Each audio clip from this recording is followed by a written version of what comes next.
आइए मित्रों, संसद वाले चैप्टर को आगे बढ़ाते हैं। भारत की संसद आर्टिकल 79 अर्थात अनुच्छेद 79। लोकसभा को मैंने इस तरफ लिया है, राज्यसभा को राइट साइड में लिया है। राष्ट्रपति महोदय अनुच्छेद 52 के साथ बीच में विराजे हैं। अब हम देखते हैं संसद से जुड़ी हुई कुछ बातें जिसका ज्ञान आपको होना जरूरी है। देखिए, अभी मैंने चैप्टर सिलेबस से पढ़ाना शुरू नहीं किया है। अभी मैं वो इंफॉर्मेशन आपको दे रहा हूं जिसकी आपको जरूरत है। ये बहुत जरूरी है। जब हम सिलेबस को पढ़ेंगे, इसको समझेंगे, तो ये चीजें सारी आपके काम आएंगी। क्योंकि जो सिलेबस के अकॉर्डिंग जो चैप्टर है उसमें मुश्किल से 2 या 3 वीडियो बनेंगे, लेकिन ये पहले के जो 2 वीडियो बहुत इंपॉर्टेंट, एक मैं इससे पहले दे चुका हूं, अब हम दूसरे वीडियो बनाते हैं। सबसे पहले संसद का सदस्य कौन होता है? दोस्तों, संसद का जो सदस्य होता है,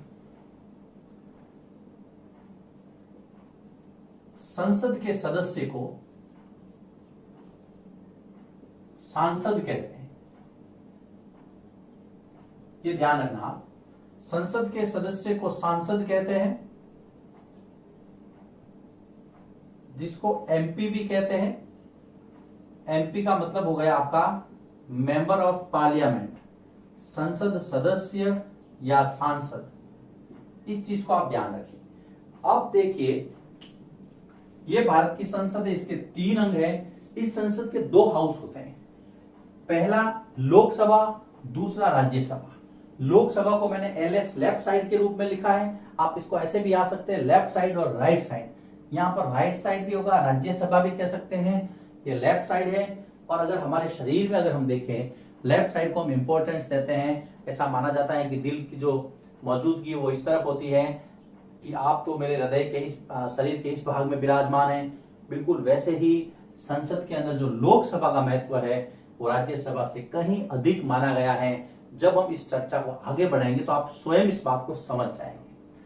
अब हम दोनों हाउसों की थोड़ी सी तुलना करते हुए चलते हैं। संसद के 2 सदन है। सबसे पहले इंपॉर्टेंट बात आपको याद रखनी है, संसद के 2 सदन हैं, एक लोकसभा है, दूसरा राज्यसभा है। संसद के सदस्य को सांसद कहते हैं। अब वो सांसद लोकसभा का सदस्य भी हो सकता है, राज्यसभा का सदस्य भी हो सकता है, कोई भी हो, लेकिन वो सांसद ही कहलाएगा। अगर आप उसको अलग अलग रूप में आइडेंटिफाई करेंगे तो ये कह सकते हैं कि ये लोकसभा सांसद है, ये राज्यसभा सांसद है। संसद भवन दिल्ली में बना हुआ है।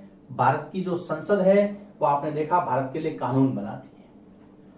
अब हम चर्चा को आगे बढ़ाते हैं।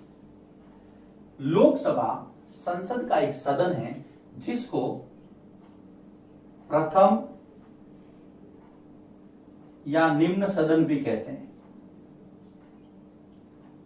ये ध्यान रखना, फर्स्ट और लोअर हाउस। राज्यसभा संसद का एक सदन है जिसको द्वितीय या उच्च सदन, सेकेंड और अपर हाउस भी कहते हैं। क्लियर? देखिए, प्रथम है लेकिन निम्न सदन है, द्वितीय है लेकिन उच्च सदन है। निम्न और उच्च क्यों है वो भी आगे आएगा। अब हम आते हैं इनकी सदस्य संख्या पर। लोकसभा की संविधान के अनुसार अधिकतम सदस्य संख्या, अधिकतम सदस्य इसके हो सकते हैं 552।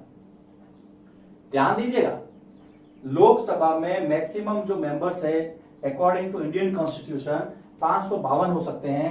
राज्यसभा के अंदर,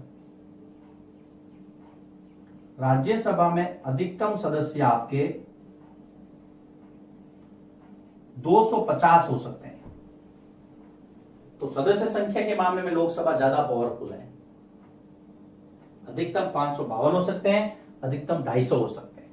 अब वर्तमान सदस्य संख्या,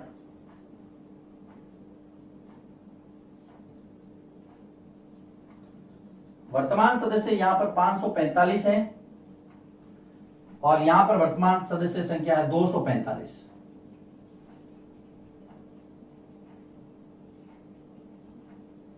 मैं देखिए आराम से चल रहा हूं तुलना करते हुए ताकि आपको कहीं कोई कंफ्यूजन नहीं हो। यहां पर 545 है और वहां पर है 245। अब इन 545 में क्या होगा देखिए, 545 के अंदर 530 सदस्य हैं वो राज्यों से चुने गए हैं 13 सदस्य हैं वो संघ शासित प्रदेशों से हैं, और उसके साथ में जो 2 सदस्य हैं वो आपके राष्ट्रपति द्वारा मनोनीत हैं। अब देखिए यहां पर मैं इसका वर्तमान सदस्यों में लिखता हूं इसको, 530 सदस्य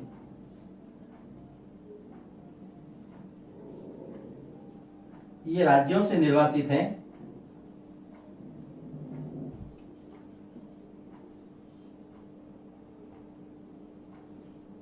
उसके बाद में 530 के बाद में 13 सदस्य केंद्र शासित प्रदेशों से। कितने हो गए? 530 और 13 कितने हो गए? 543। 2 सदस्य राष्ट्रपति द्वारा मनोनीत,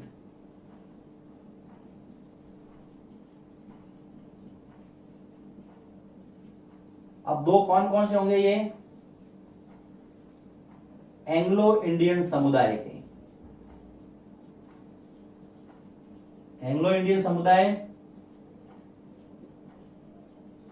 जिसके या तो पिताजी इंग्लैंड से हो या माताजी भारत से हो, या माताजी इंग्लैंड से हो पिताजी भारत से हो, एंग्लो इंडियन समुदाय कहलाता है वो। ऐसे 2 सदस्यों को लोकसभा में मनोनीत करने का अधिकार राष्ट्रपति रखते हैं भारत के संविधान के अनुसार। ये 545 हो गए ना आपके वर्तमान सदस्य संख्या। एक बात हमेशा ध्यान रखना, यदि इन 530 प्लस 13 में कोई एंग्लो इंडियन जीत के आ गए हैं तो ये 2 सदस्य मनोनीत नहीं होंगे, लेकिन अगर नहीं आए हैं तो राष्ट्रपति शक्ति का उपयोग करते हैं। क्लियर? 545 की संख्या पूरी आपके। अब हम चलते हैं राज्यसभा की ओर। राज्यसभा की जो वर्तमान संख्या है वो है 245। कुल सदस्य संख्या हो सकती है 250, वर्तमान में है आपके 245। अब 245 में से क्या है? तो यहां पर देखिए 233 जो है, 233 सदस्य वो आए हैं राज्यों और केंद्र शासित प्रदेशों से। अब यहां पे इनका चुनाव सीधा नहीं होगा, इनके चुनाव की अलग प्रक्रिया है, वो जब हम राज्यसभा के बारे में और चर्चा करेंगे तो हम जानेंगे और मैं आपको बताऊंगा। हम फिलहाल सदस्य संख्या पे अपना ध्यान फोकस करते हैं। तो 233 तो आ गए आपके राज्यों से और केंद्र शासित प्रदेशों से। अब पीछे रहे 12 सदस्यों का मनोनयन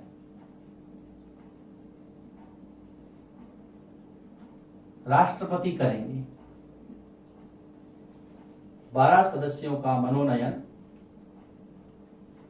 राष्ट्रपति करते हैं। अब वो 12 सदस्य कौन होंगे? आपने कभी कभी न्यूज में सुना होगा कि सचिन तेंदुलकर को राज्यसभा के लिए नामित किया गया, अभिनेत्री रेखा को राज्यसभा के लिए नामित किया गया, जावेद अख्तर जो कि संगीतकार हैं या संगीत के मामले में प्रसिद्ध हैं, उनको राज्यसभा के लिए नामित किया गया। जो खेल, कला, साहित्य, इन क्षेत्रों के अंदर जिसने सेवा की हो देश की, उनको राष्ट्रपति सीधे राज्यसभा सांसद बना देते हैं। ऐसे कितने लोग हैं? 12। इधर कितने हैं? 2। टोटल कितने हो गए? 14। सीधा सीधा प्रश्न, टेक्निकल क्वेश्चन ये है, मैं आपके सामने 3 प्रश्न बोलूंगा। राष्ट्रपति महोदय द्वारा भारत की संसद में कितने सदस्यों को मनोनीत किया जाता है? जब संसद शब्द आए तो आपको 14, 2 + 12 यानी कि 14 सदस्य बताना है। यदि प्रश्न आए कि भारत की लोकसभा में राष्ट्रपति कितने सदस्यों को मनोनीत करता है? 2 सदस्यों को। राज्यसभा में कितने सदस्यों को मनोनीत करता है? 12 सदस्यों को। यदि प्रश्न को थोड़ा और घुमाया जाए, राष्ट्रपति द्वारा लोकसभा में किस समुदाय के 2 सदस्यों को मनोनीत किया जाता है? जैसे कि ऑप्शन दे दिए, ए पारसी समुदाय, बी बौद्ध समुदाय, सी मुस्लिम समुदाय या डी एंग्लो इंडियन समुदाय। आपका उत्तर एंग्लो इंडियन होना चाहिए। यह हो गई सदस्य संख्या से संबंधित बात। अब मन में प्रश्न आ सकता है कि सर क्या ये सदस्य संख्या के भी बदल दी भी है? इसको संविधान में संशोधन करके बार बार बदला गया है। लेकिन वर्तमान की जो सदस्य संख्या है यहां पर आपके 545 और ये 245, इसको अब 2026 तक बदल नहीं सकते। देखिए 2001 के अंदर मैं आपको बहुत इंपॉर्टेंट बात बता रहा हूं, 2001 में संविधान में एक संशोधन हुआ, संविधान के 84वें संशोधन, 84th अमेंडमेंट। संशोधन के अनुसार संशोधन में क्या बताया गया कि 2026 तक संसद की जो सदन में सदस्य संख्या है,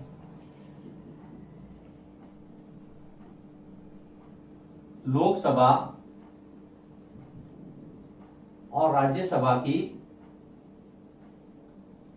सदस्य संख्या 2026 तक यथावत रहेगी।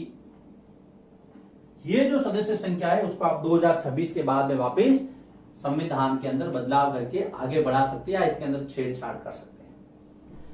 जहां तक उम्र की बात है, उम्र के लिए देखिए,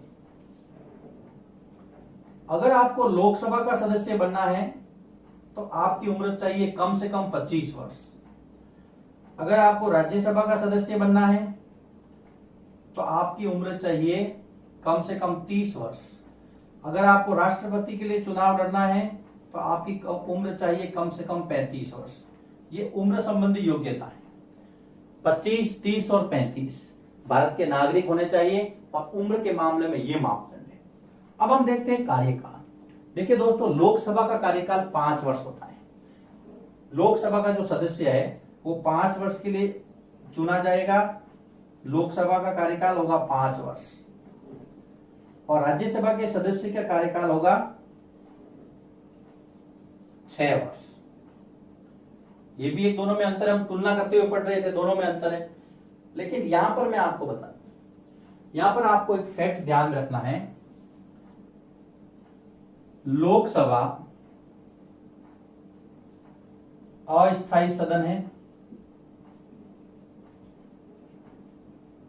जिसे भंग किया जा सकता है। भंग किया जा सकता है, जबकि राज्यसभा स्थायी सदन है, यह कभी भंग नहीं होता।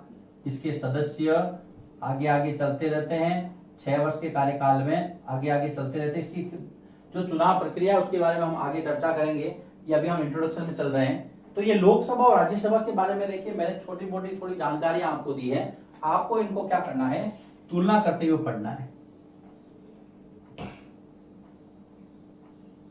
इस तरह से।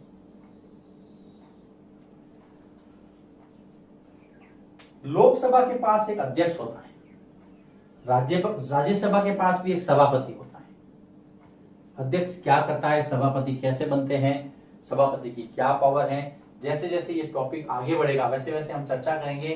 अब इन 2 वीडियो के बाद में हम सीधा सिलेबस, जो आपकी पाठ्य पुस्तक में जो किताब के अंदर चैप्टर दिया गया है उस चैप्टर पर हम टॉपिक वाइज चर्चा करेंगे और उन चर्चाओं में आप देखेंगे कि आपके लिए ये सारी सामग्री बहुत काम आ रही है। अगर मैं सीधे चैप्टर पर आ जाता तो ये सारी चीजें बाकी रह जाती, तो आपके मन में कई प्रकार के प्रश्न आ जाते। लेकिन अब आप समझ गए हैं संसद क्या है, संसद के कितने अंग हैं, संसद के 2 हाउस हैं, उन हाउस में जो एमपीज होते हैं उनके लिए क्या क्या योग्यताएं हैं, सदस्य संख्या कितनी होती है, कब तक सदस्य संख्या जो है अपरिवर्तित रहेगी। अब 2026 तक हमने ये देखा। ये सारे फैक्ट आपको याद रखने हैं। 2001 में 84वां संविधान संशोधन हुआ था जिसके अंदर जो सदस्य संख्या उसको यथावत रखा गया। ये जो आर्टिकल है आपको याद रखने हैं। सदस्य संख्या वर्तमान में देखिए 545 इधर है, उधर 245 है, यह आपको ध्यान में रखनी है। कहने का तात्पर्य यह है कि यहाँ पर आपके लिए जानकारियों का एक खजाना है। तो आशा करता हूं आप इसको नोट करेंगे, पूरी तरह से याद करेंगे, ताकि आने वाले जो वीडियो लेक्चर है उसको समझने में आप जरा से भी इधर उधर मतलब कहीं भी आपको दिक्कत नहीं हो।